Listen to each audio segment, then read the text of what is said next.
ଆପଣ ନିଜେ ଅନୁଭବ କରିଥିବେ ଆପଣ ପ୍ରାୟ 8-10ଟି ଆମର କର୍ମୀ ସମାବେଶରେ ନିଜେ ଯୋଗ ଦେଇଛନ୍ତି ଏବଂ ସେ କର୍ମୀ ସମାବେଶରେ କିଭଳି କର୍ମୀ ଉପସ୍ଥାପନ ହେଉଛି ସେ ମହିଳା ହୁଅନ୍ତୁ ପୁରୁଷ ହୁଅନ୍ତୁ ଯୁବକ ହୁଅନ୍ତୁ ଆଦିବାସୀ ହୁଅନ୍ତୁ ହରିଜନ ହୁଅନ୍ତୁ ଆପଣ ନିଜେ ମଧ୍ୟ ବେଳେବେଳେ ଭାବୁଥିବେ ଏତେ ଲୋକ କିଭଳି ହେଉଛନ୍ତି ଏବଂ ସେଇ ଲୋକ ସମର୍ଥନ ଯେଉଁଟା ଆମେ ପାଉଛୁ ତାର ମୂଳ କାରଣ ରହିଛି ଯେ ଆପଣ ମଧ୍ୟ ଜାଣିଥିବେ ନବୀନ ବାବୁ ତାଙ୍କର ଯେଉଁ ନିର୍ବାଚନ ଇସ୍ତଫା 2019ରେ ଯେଉଁ କରିଥିଲେ ତାକୁ ସେ ସଫଳତାର ସହିତ କାର୍ଯ୍ୟକାରୀ କରିବା ସହିତ ଯେଉଁମାନଙ୍କ ପାଇଁ କରିଥିଲେ ସେମାନେ ତା ସୁଫଳ ପାଇଥିବାରୁ ତାଙ୍କର ବିଶ୍ୱାସ ଜନ୍ମିଛି ଯେ ନବୀନ ବାବୁ ଯାହା କହନ୍ତି ତାହା କରନ୍ତି।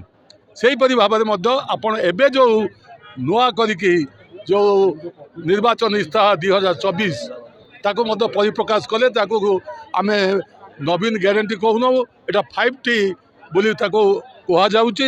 ସେଥିରେ ମଧ୍ୟ ଯେଉଁ ନୂଆ କରି କୁହାଗଲା ଯେ ବହୁତ ଦିନ ଧରି ଯେଉଁ ଚାଷୀମାନେ ଆନ୍ଦୋଳନ କରୁଥିଲେ ଯେ ଚାଷୀମାନଙ୍କୁ ଇଲେକ୍ଟ୍ରିରୁ ଯେଉଁ ବିଲ୍ ତାଙ୍କୁ ସେଥିରୁ ରକ୍ଷା କରାଯାଉ ନବୀନ ବାବୁ ମଧ୍ୟ ଯେଉଁମାନେ ଚାଷୀ ଚାଷ କରୁଛନ୍ତି ତାକୁ ରକ୍ଷା କରିବା ସହିତ ଆଉ ସେମାନେ ଦେବେ ନାହିଁ ଏବଂ ତା ସହିତ 100 ୟୁନିଟ୍ ପର୍ଯ୍ୟନ୍ତ ଯେଉଁମାନେ ଇଲେକ୍ଟ୍ରି ବ୍ୟବହାର କରିବେ ସେମାନେ ମଧ୍ୟ କୌଣସି ଇଲେକ୍ଟ୍ରି ପେମେଣ୍ଟ କରିବା ଆବଶ୍ୟକତା ନାହିଁ ଏବଂ ସେହି ଅନୁସାରେ ମଧ୍ୟ 150 ୟୁନିଟ୍ ପର୍ଯ୍ୟନ୍ତ ରିହାତିର ବ୍ୟବସ୍ଥା ରହିଛି।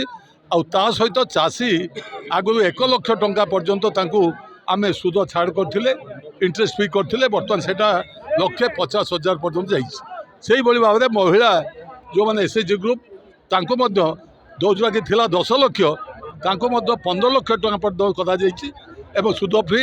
ଆଉ ଗୋଟେ ବଡ଼ କଥା କରାହେଉଛି ଖାଲି SHG ସେ ହେବ ନାହିଁ ଆମେ ଖାଲି ତାକୁ SHGରେ ସୀମିତ କରିବା ନାହିଁ ତାଙ୍କୁ SSEରେ ପରିଣତ କରିବା ମାନେ ସେମାନେ ସମସ୍ତେ ଗୋଟେ ଗୋଟେ ଏଣ୍ଟରପ୍ରିନିୟର ହେବେ।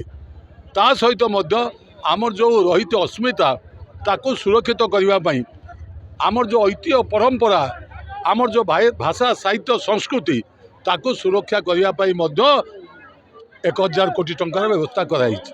ତାପରେ ଓଡ଼ିଶାରେ ଥିବା ବିଭିନ୍ନ ଭାଷା ବିଭିନ୍ନ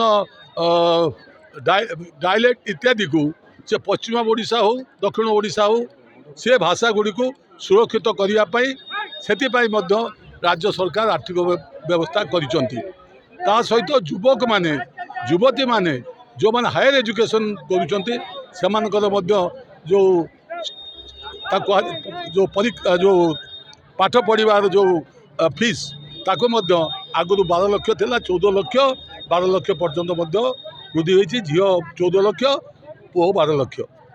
ତା ସହିତ ମଧ୍ୟ ଏଇଟା ଗୋଟେ ମଧ୍ୟ ହେଉଛି ଆମର ୟୁଥ୍ ବଜେଟ୍ ଏଥିରେ ମଧ୍ୟ ଯେଉଁମାନେ ଯୁବକମାନଙ୍କ ପାଇଁ 1,00,000 କୋଟି ଟଙ୍କାର ବ୍ୟବସ୍ଥା କରାଯାଉଛି ଯାହାକି 5 ବର୍ଷ ଭିତରେ ସେମାନଙ୍କର ବିଭିନ୍ନ ଯୋଜନାମୂଳକ କାର୍ଯ୍ୟ କରାଯିବ। ଏଭଳି ଦେଖିଲା ପରେ ଯୁବକମାନଙ୍କ ପାଇଁ ଚାଷୀମାନଙ୍କ ପାଇଁ ମହିଳାମାନଙ୍କ ପାଇଁ ଗ୍ରାମ ପାଇଁ ଚାଷୀ ପାଇଁ ତେଣୁ ଇଏ ଗୋଟିଏ ଯେଉଁ ମାନ୍ୟବର ମୁଖ୍ୟମନ୍ତ୍ରୀଙ୍କ ନିର୍ବାଚନ ଇସ୍ତହାର ଦେଖିଲା ପରେ ସାଧାରଣ ଲୋକମାନେ ମଧ୍ୟ ଆହୁରି ଆଗ୍ରହ ପ୍ରକାଶ କରୁଛନ୍ତି। ସେମାନେ ଭାବୁଛନ୍ତି ଯାହା ଚାହିଁଥିଲେ ଆଜି ସେଇଟା ପ୍ରତିଫଳିତ ହେଇଛି ଆମର ନିର୍ବାଚନ ଇସ୍ତହାରରେ। ତେଣୁ ଆମେ ଏ ଯେତେ ସଂଖ୍ୟାରେ ଯେଉଁ ଉପସ୍ଥାନ ହେଉଛି ତାର ମୂଳ କଥା ହେଇଛି ମଧ୍ୟ ବି ଆଉ ଗୋଟେ କାରଣ ପୂର୍ବରୁ ଯେତେ ନିର୍ବାଚନ ଇସ୍ତହାର ହେଇଥିଲା ତାକୁ ନବୀନ ବାବୁ ଆନ୍ତରିକର ସହିତ କାର୍ଯ୍ୟକାରୀ କରିଥିଲେ। ଇଏ ନିର୍ବାଚନ ଇସ୍ତହାରରେ ଯେଉଁ 9 ପଏଣ୍ଟ ମୁଖ୍ୟତଃ ରହିଛି ତାକୁ ମଧ୍ୟ ଜନସାଧାରଣଙ୍କ ପରାମର୍ଶରେ ସେ କରାହେଇଥିବାରୁ ତାକୁ ମଧ୍ୟ ଜନସାଧାରଣ ଗ୍ରହଣ କରିଛନ୍ତି।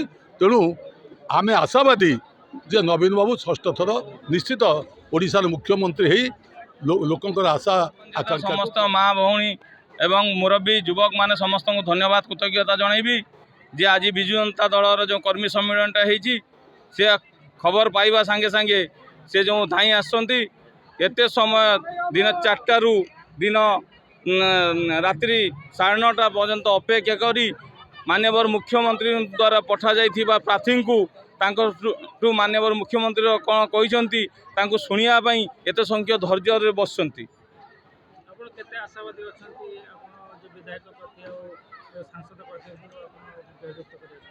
ଶୁଣନ୍ତୁ ଏ ଯେଉଁ ମାର୍ଜିନ୍ କଥା ହେଲା ନିର୍ବାଚନ ଆସେ ବହୁତ ଲୋକ ମାର୍ଜିନ୍ କଥା କୁହନ୍ତି କିନ୍ତୁ ଆମେ ମାର୍ଜିନ୍ କଥା କହିବୁ ନାହିଁ।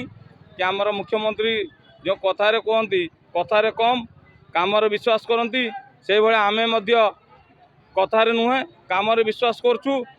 आगामी 1 तारिख दिन निर्वाचन हम 4 तारिख दिन आपण देखिए विजु जनता दलर प्रार्थी बहुत माने गोटे विपुल मार्जिन रे विपुल व्यवधान रे गोटे विजय लाभ करिवो।